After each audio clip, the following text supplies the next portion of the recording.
Hi everyone, this is Matt with TrueBudget. In this video, I'm going to give you an overview of how to create a budget. What you're looking at here is the cost summary page. It's essentially the top sheet of your budget, and it has information about your project as well as a summary of the budget totals. The top portion is where you input specific information about your project. Nothing that you type here will affect the budget itself, so you can leave any of these fields blank if you wish. I'll go ahead and fill them all in. The next section is a summary of the budget, so most of this section will be filled in automatically as you populate the budget pages. However, you can type directly into lines 19 through 21 if you wish. The bottom section is the comments area. This is where you would type in any notes about your budget. The budget is made up of 7 different sheets, and you can switch between them using the tabs at the bottom of the screen. Let's go to page 1A. The budget is broken down into several sections, each one indicated by a letter. Underneath the letter are the various line numbers of that section, followed by the descriptions that go with those line numbers. This particular page is dedicated to pre-production and wrap labor, so every line number is for a crew member who may be working on your project. By default, the line numbers cannot be changed, but the line descriptions can be changed. For entering your data into the budget, there are 5 main columns: quantity, days, day rate, and then 2 columns for overtime. The first overtime column is for any hours you expect to pay at a rate of time and a half, and the other is for any hours you expect to pay at a rate of double time. I'm going to skip the quantity column for now, but I'll come back to it in just a moment. In the days column, enter how many days you expect the person to work. In the day rate column, enter the amount you expect to pay them for each day they work. You'll see there is now a total in the estimate column. Note that in order for a total to show up here, you must type something into both the days column and the day rate column. You don't have to type anything into the quantity column, however, so you can leave that blank if you want to. That column is for when you have more than one person doing the same job. For instance, let's look at the line for grip. If you have 3 grips working on your project, you could enter the following.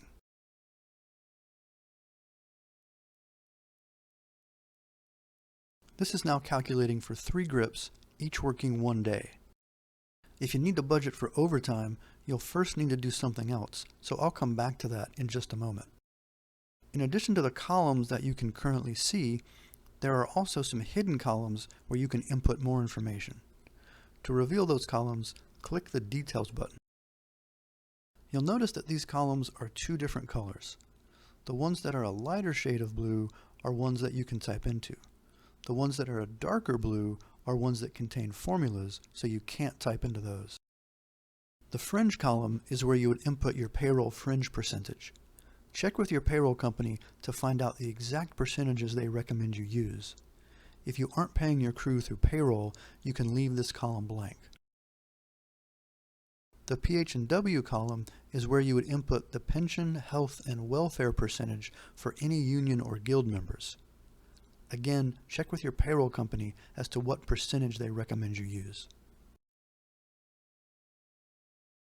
The OT base is for how many hours the day rate will cover for that person before you will owe them overtime. For instance, if you're paying your crew based on a 10-hour day, you would enter 10 here. Let's say you expect your grips to work 13 hours on this day. You would need to budget for 3 hours of overtime for each person. In most cases, you would have to pay the first 2 hours at time and a half and the last hour at double time. So you'd enter it like this. The reason I entered 6 in the time and a half column and 3 into the double time column is because I must enter the total amount of overtime for this line. Since I have 3 people, I have to multiply the amount of overtime by 3. If I only wanted to calculate overtime on one of the grips, I would enter it like this. You'll notice that there is a total in the total overtime column. This is how you can check to be sure you have overtime being calculated on a particular line. That's how you use the budget sections for labor. We'll now switch to page 4 and look at a section that is not for labor. In this section, you'll notice that the details only have a column for notes. Since this section is not for labor, it doesn't contain the columns we just discussed. I'm going to go ahead and hide the notes column.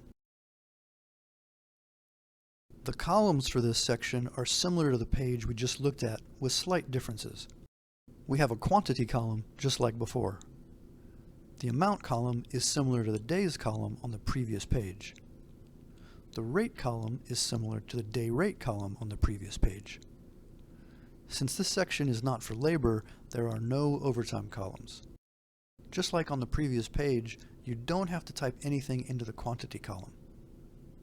Let's say you were renting your camera package for 3 days and it's going to cost you $2,000 per day. You'd simply enter this.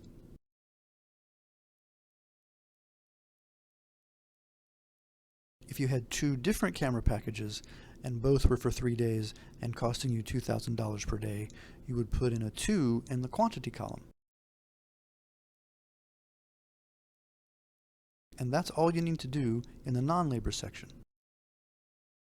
The last thing you'll want to do is to make sure you're calculating your production fee and insurance amounts correctly.